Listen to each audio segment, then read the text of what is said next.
This is Southern Cross News with Joe Palmer. Good evening, everyone.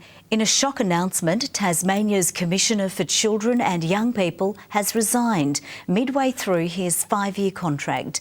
Mark Morrissey will step down from the role next month during a difficult time in child protection system. Opposition parties believe the minister needs to take responsibility.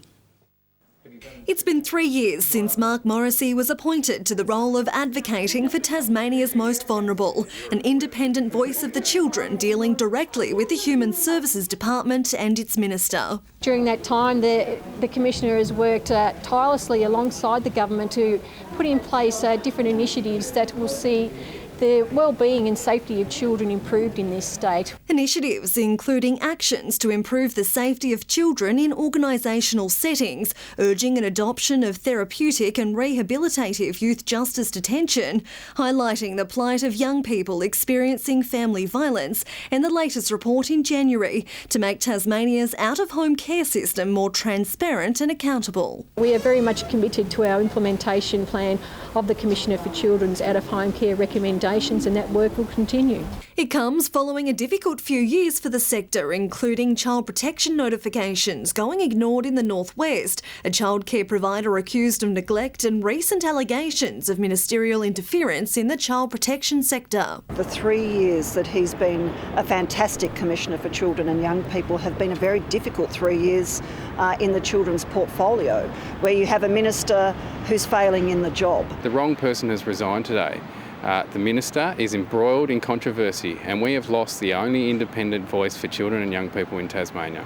In a statement, the Commissioner says the greatest challenge in developing effective policy is implementation, urging for recommendations made in the child protection redesign be implemented fully, now looking towards part-time employment after decades in leadership positions. Mark has said in his statement that he leaves of his own free will after 3 decades of public service.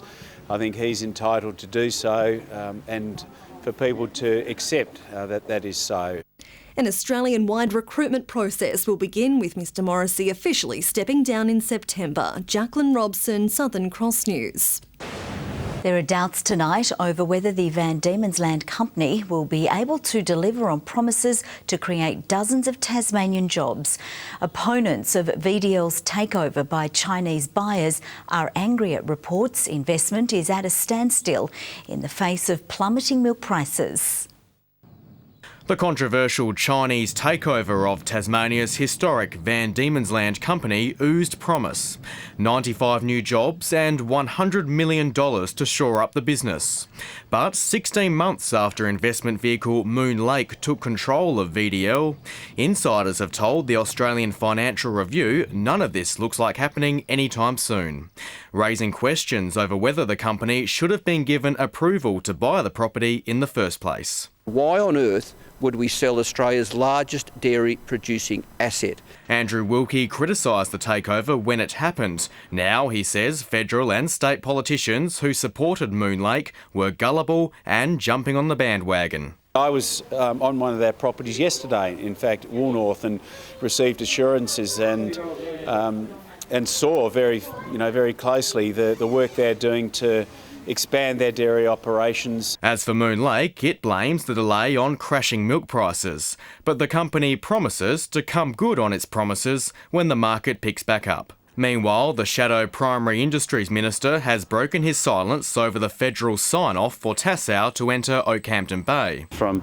a regulatory point of view, we don't really have any rationale for saying no to Oakhampton Bay. Although the Greens claim the federal watchdog's scrutiny of the case was weak as water. Essentially, they've declared it not a controlled action. They put in place some really light regulatory conditions and said it's pretty much over to you guys.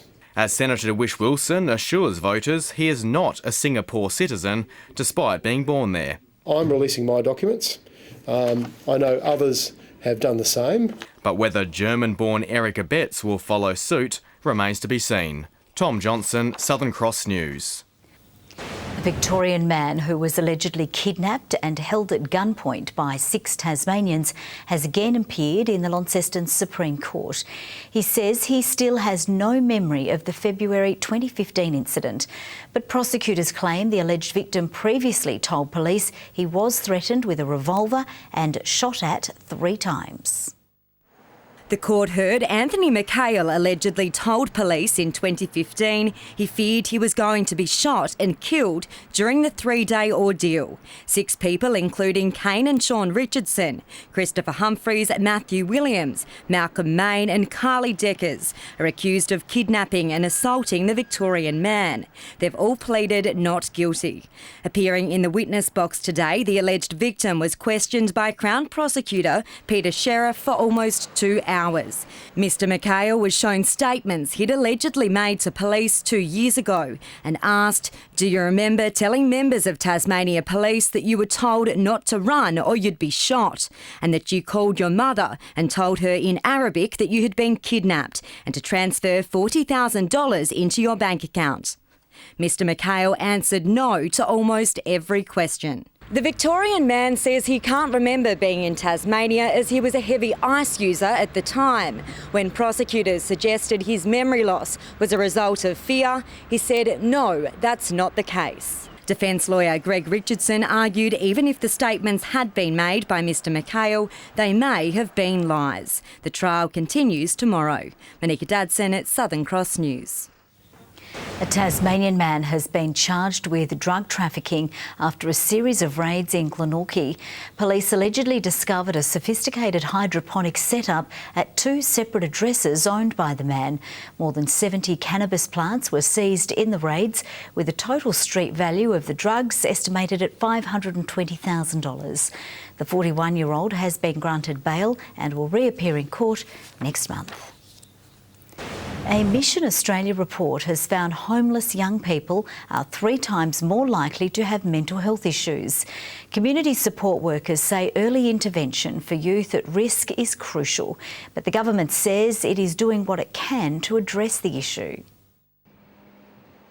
It's a staggering statistic. 25% of Tasmania's homeless are young people. If a person's got a possible mental health issue, they are 3 times more likely to be homeless than the general 15 to 19-year-old age group. The nationwide report gaining responses from nearly 1,000 12 to 24-year-olds from Tasmania. Data from the survey finding family conflict as the biggest factor, leading to a lack of education, medical support and home instability.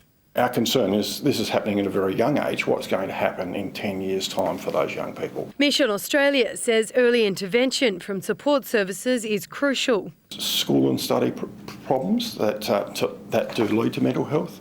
It's anxiety and depression. So how do we work with young people to help them address those issues? Others saying resources are stretched and much more needs to be done to access those at risk. I think the government really needs to pay attention to this report and obviously all the other reports that are coming out. We just need to have more of all of the things that we do have. The government says it's active in implementing youth drop-in centres and supported accommodation facilities across the state. We're looking at a whole raft of other different initiatives because we do believe it's important. The report calling on all levels of government to commit to ending homelessness by 2020. Louise Hedger, Southern Cross News.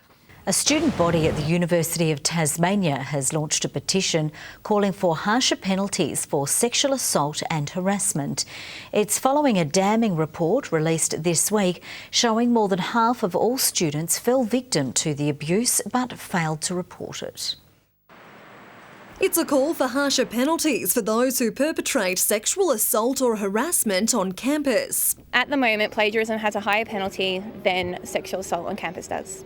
It's following a report showing more than half of the student body have fallen victim to the sexual abuse, but the majority don't report it, a situation Laura Nielsen says is all too familiar. I didn't really realise that it was a crime, and even if I had realised, or once I did realise that it was a crime, I didn't know of any reporting procedures. Yes, make it easy to report, but why would we report if there's going to be no penalties for perpetrators, or we're going to be seeing them the next day in our lectures or in our tutorials? The university is vowing to take on the report recommendations in due course, but denies penalties for sexual violence are weak. I cannot imagine a circumstance where we would be taking a stronger penalty to a plagiarism issue than we would apply to an issue that involves someone who has been assaulted or harassed. To have solutions, they would be half-baked if we already knew exactly now everything we needed to do, because we wouldn't have listened properly. The Police Commissioner says he's working closely with the university. We do encourage people to come to Tasmania Police to report, but the main thing is for them to get help. Jacqueline Robson, Southern Cross News. The state government has officially commissioned 2 mobile base stations. The infrastructure improves phone coverage for residents in Nunamara and Targa in the state's north. The base stations were rolled out as part of Telstra's mobile black spot program. A Hobart Cafe helping vulnerable Tasmanians to secure employment is set to expand its operations after a $30,000 grant from the state government. More than 100 people with disabilities have volunteered at the cafe, allowing them to actively contribute to the state's workforce. So we're sort of in a position now that we know we need to scale our operations, not just to continue to provide experience, but also to provide a bit more. It really is at the front edge, it's at the coalface of the day-to-day challenges that many Tasmanians face when it comes to employment and engagement in the community. There is a wait list of 3 months for people wanting to join the program. Police have reiterated the need for Tasmanians to stand up against domestic violence as part of a community barbecue for White Ribbon Day, the event encouraging young people to connect with support services. Today is just another reminder that we as a community have to continue this important cause, and that is to eliminate violence against women and their children. It's supporting those within the community, whether it be our police service, our schools. A guide has been released to help service providers support victims of domestic violence. Young adventurers have designed the perfect playground, with building now underway for a nature-based activity centre at the Queen's Domain. The Soldiers Memorial Precinct makeover also includes upgraded public amenities and a wood-fired pizza oven. This park is going to be a bit like the Central Park of New York. It's going to be such an activity-based centre on the Queen's Domain. Come up with your dogs, go for a walk around the area, walk around the Soldiers Memorial. The $2.2 million project is expected to be completed by early 2018. And Lauderdale coach Darren Winter has launched a scathing attack on AFL Tasmania for sending TSL players to the TAC Cup to gain more exposure in front of talent scouts, with Winter labelling the decision a disgrace. Last weekend, Glenorchy forward Harrison Gunther substituted TSL duties to play in Victoria's TAC Cup competition as part of a new initiative to give young Tasmanian footballers more exposure. And today, this was Darren Winter's response. Glenorchy lost Gunther last week. What a disgrace. Again, another smart move to send someone over to the TAC Cup at this stage of the year. That's fantastic again. Ace might be really happy with it and giving the kid an opportunity and lose his centre forward in a crunch game. I wouldn't be. Winter says if one of his players wanted to do it, he'd let them, but he certainly wouldn't encourage it. They've probably been in the state system since they've been 12 years old. Played 12s, 15s, 16s, 18s, Allies, state championships, TAC Cup games. How many times do they have to see these kids play? I just don't get it. Continuing to shine in a breakout season for the premiership contenders, Thor Boscott's AFL dream is gathering momentum. So Brownie's got a bit to do with Port Adelaide, and he's sort of heard a few rumours that's going on. We've had direct contact from one of the recruiting officers down here. So the Bombers take on Burnie at West Park this weekend. Meantime, the Blues will have to overcome Glenorchy if they're to stay in the hunt. And just as he's done all year, coach Sam Lonergan is taking a philosophical approach towards finals. If we're good enough, we'll be there. If we're not, we're not. So for us, it's again not focusing on that end result and more just focusing on the process. I still believe we are a really good chance. We don't necessarily have to win every game. We've got 3 games to go and North Hobart have only got 2 games to go, so that's a big advantage there. Despite being on track for their 3rd Tasmanian Netball League title in a row, the undefeated Arrows are remaining cautious as they prepare to take on 4th place Kingston tomorrow night, with things still tight at the top of the table. Any of those other 3 teams in the 4 are going to be a chance on their day. If we don't play well and they do, any of them are a chance. OHA will be looking for their 2nd win of the year when they play Devon on Saturday. Sitting last on the table, the focus for the club is beginning to shift towards recruitment for next season. Obviously we're a development club, so the opportunity for court time, and a lot of it, is out there for those fringe players. In the weekend's other games, Cripps take on 2nd place Northern Hawks as the Cavaliers prepare to face Corana. Good evening all. The population centres registered 12 degrees today. Launceston and Burnie starting in negative territory though. 14 the high on Flinders Island, while Lyawini dug deep and came up with a -9 at the other end of the scale. King Island, St Helens and Campania 13. Strawn, Low Head, Wynyard, Friendly Beaches and Grove got to 12. There is a cloud band extending from southwestern Queensland right through central New South Wales and Victoria to our north. Also a low over South Australia. A little of that cloud moves over Tasmania as well. A cold front has that cloud moving over the Bight from WA, introducing a cold pool of air behind it. Low-level convective cloud near our east coast today and along the far northwest. Higher cloud also pushed over the state from the north. Tomorrow, a series of troughs mark the map to our north and east. The front approaches from the west. The winds tending northeast to northwesterly at 10 to 20 knots, increasing to 15 to 25 knots during the afternoon. Swells at 3 metres in western and southern waters. Strong wind warning from Sandy Cape to Stanley. Tomorrow, late showers moving in for Friday afternoon. Hobart 13 for Huonville, 14 the top for Campania, that same forecast. Launceston, showers increasing during the day, a top of 12. Showery for Devonport and Georgetown with 12 the maximum as well. Burnie, showery 12, 13 the top for Strawn, Wynyard showers and 12 degrees. And for St Helens, showers 13 the top, 14 for Swansea. Showers also for Port Arthur, 13 the maximum.